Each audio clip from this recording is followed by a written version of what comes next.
Saudaraku, pagi hari ini saya akan membawakan renungan yang saya beri judul Bapa yang Kekal.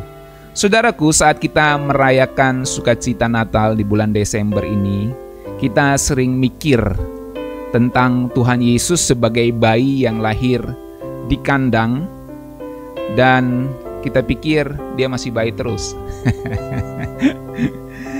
Bapa yang kekal itu bukan sekedar gelar biasa, saudaraku ya. Tapi artinya dalam dan ngena banget dalam kehidupan kita. Dia disebut Bapa yang kekal, seorang putra yang disebut Bapa yang kekal. Jadi itu ngena banget, saudaraku, karena itu membumi banget atau relevan banget dengan kehidupan kita ya. Jadi Tuhan Yesus yang kita rayakan kelahirannya setiap tahun itu adalah Bapa yang gak terbatas. Itulah Bapa yang kekal. Dia Bapa yang gak terbatas oleh waktu dan keadaan, yang kasihnya gak ada habisnya. Apa artinya Tuhan Yesus sebagai Bapa yang kekal buat kita? Ketika kita berkata Yesaya 9 ayat 5, sebab seorang anak telah lahir untuk kita, seorang putra telah diberikan, lambang pemerintahan ada di atas bahunya. Namanya anak itu, putra itu disebut Allah yang ajaib, penasehat ajaib, Allah yang perkasa, Bapa yang kekal, Raja damai. So, Bapa yang kekal itu relevansinya untuk hidup kita apa, saudaraku? Apa artinya?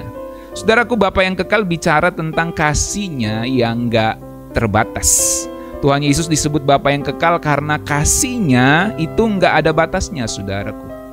Itu sebabnya Tuhan Yesus pernah mengatakan Matius 7 ayat 9-11, kalau kita aja manusia tahu kasih sama anak kita yang baik, apalagi Bapa kita yang di sorga, saudaraku. Tidak ada bapa yang anaknya minta roti dikasih ular, dikasih kalajengking. Nggak ada, saudaraku ya. Kecuali bapaknya gini ya.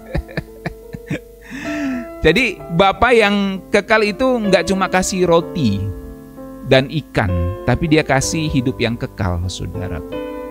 Makanya Tuhan Yesus juru selamat membawa manusia yang percaya kepadanya dapat hidup yang kekal. Jadi Bapa yang kekal itu kasih kehidupan yang kekal. Dan kasihnya itu benaran gak terukur, saudaraku, unlimited, gak ada habisnya. Dia Bapa yang kasihnya unlimited, gak ada habisnya. Kemudian Bapa yang kekal itu bicara perlindungan yang gak pernah tergoyahkan.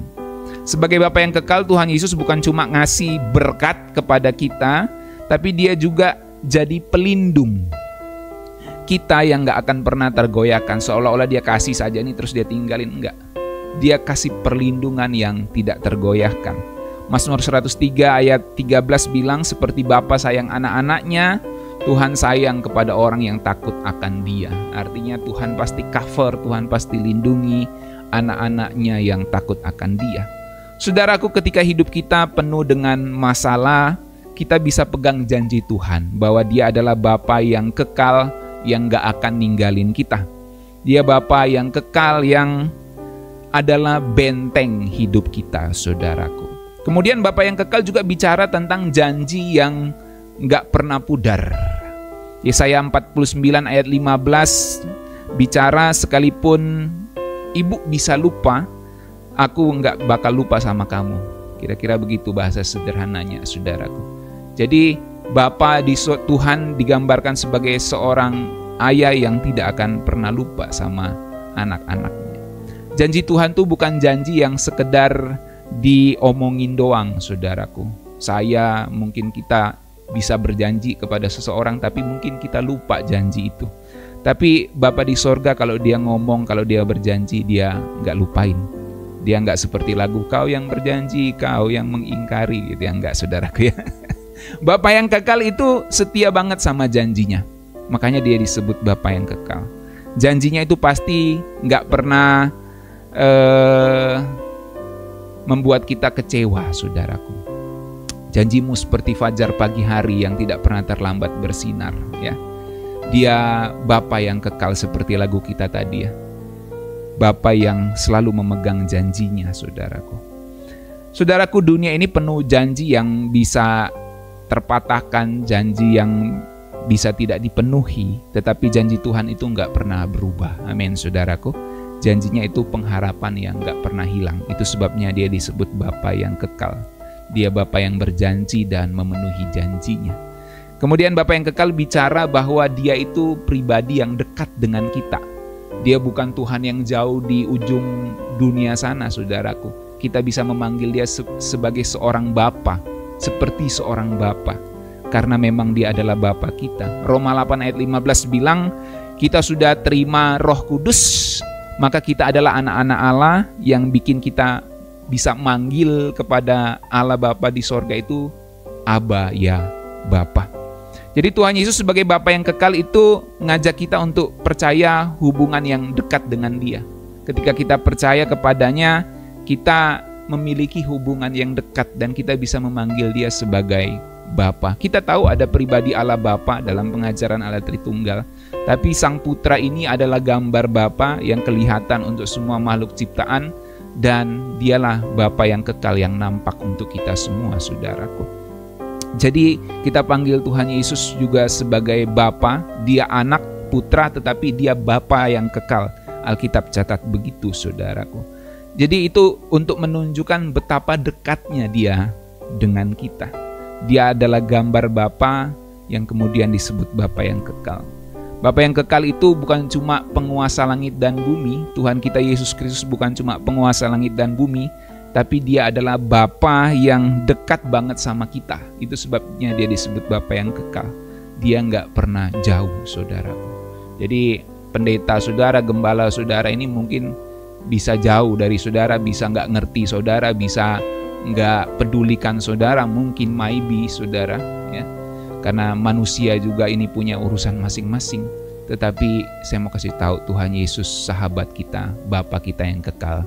Dia peduli kepada kita semua. Saudaraku, Bapa yang kekal itu bicara juga tentang didikan yang ngebentuk kehidupan kita.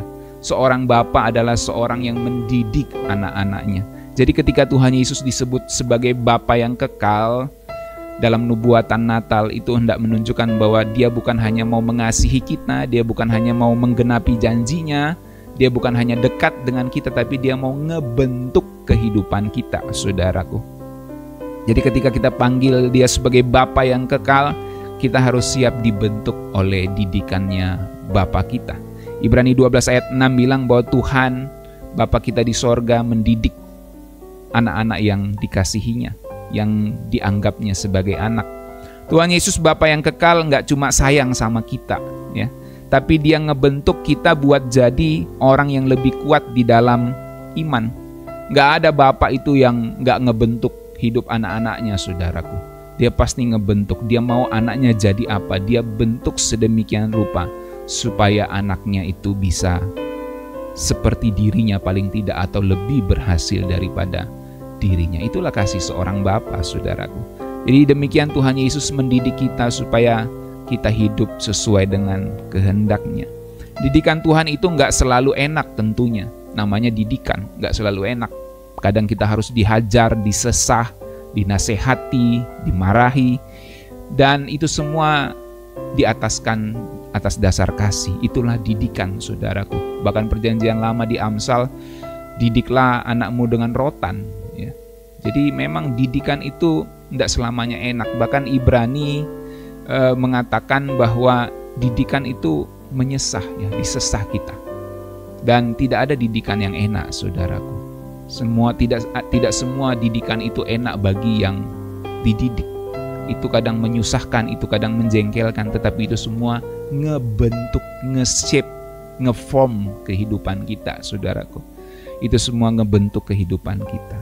Jadi ketika Tuhan Yesus kita sebut sebagai Bapa yang kekal, maka dia pasti bentuk kehidupan kita, dan kita akan jalani proses kehidupan bersama dengan dia. Saudaraku, namanya Bapa yang kekal itu nggak selalu datang dengan pelukan, seperti seorang Bapa yang datang dengan pelukan. Tapi terkadang kasih Bapa juga datang lewat didikan yang bikin kita lebih kuat lagi untuk menjalani kehidupan yang keras di dunia ini, saudaraku. Jadi saudaraku, sosok yang kita sebut Sang Putra Natal yang kudus juga adalah Bapa yang kekal. Dia adalah Bapa kita yang kasihnya nggak terbatas dalam hidup kita. Dia perlindungannya nggak pernah tergoyahkan, janjinya nggak pernah pudar. Dia dekat dengan kehidupan kita dan kita sebut dia Bapa yang kekal karena didikannya itu ngebentuk kehidupan kita. Jadi saudaraku, Bapa yang kekal bukan cuma sekedar gelar atau julukan. Dia adalah kenyataan hidup yang memberikan kita kasih yang tak terhingga, perlindungan yang kokoh, janji yang tak pernah gagal, dan hubungan yang dekat dengan Dia. Kita mungkin sering merasa kecil dan gak berdaya. Kita merasa sendirian, kita ngerasa orang gak pedulikan kita, ya, orang gak hargai kita. Tapi ingatlah, kita punya Bapa yang kekal yang selalu menyertai kehidupan kita. Yang kasihnya tidak pernah terbatas, yang kehadirannya selalu dekat, dan yang tidak pernah melupakan kita. Manusia bisa saja lupain kita, apa yang kita buat, apa yang kita lakukan, manusia bisa nggak hargai. Tapi percayalah, tidak ada satupun jeripayamu di dalam Tuhan yang sia-sia. Tuhan pasti mempedulikannya, saudaraku. Saat dunia bisa berubah dan harapan bisa pudar, Bapa yang kekal itu tetap setia. Walaupun dunia goyah, saudaraku. Bahkan masalah hidup kita punya berbagai permasalahan, ya. Harus bayar tagihan, harus bayar uang anak sekolah, harus beli gas, harus isi pulsa token listrik, saudaraku. Itu semua pergumulan hidup. Dunia ini begitu nggak stabil, ya. Tapi Bapa kita yang kekal itu mengingatkan kita bahwa janjinya tidak tergoyahkan, perlindungannya tidak tergoyahkan. Dia pasti memberikan yang terbaik bagi kita. Dia Bapa yang tidak mungkin membiarkan anak-anak yang mengasihinya kelaparan. Tidak mungkin, saudara. Tuhan pasti mencukupkan dengan caranya yang ajaib. Jadi ketika kita merayakan Natal, ingatlah bahwa Tuhan Yesus yang lahir di palungan itu juga adalah Bapa yang kekal. Dia bukan hanya bayi yang terbaring di palungan beberapa ribu tahun yang lalu, tapi dia adalah Bapa yang kekal. Kasihnya tidak terbatas. Itu adalah hadiah Natal yang terhebat buat kita. Amin. Mari kita satu dalam doa.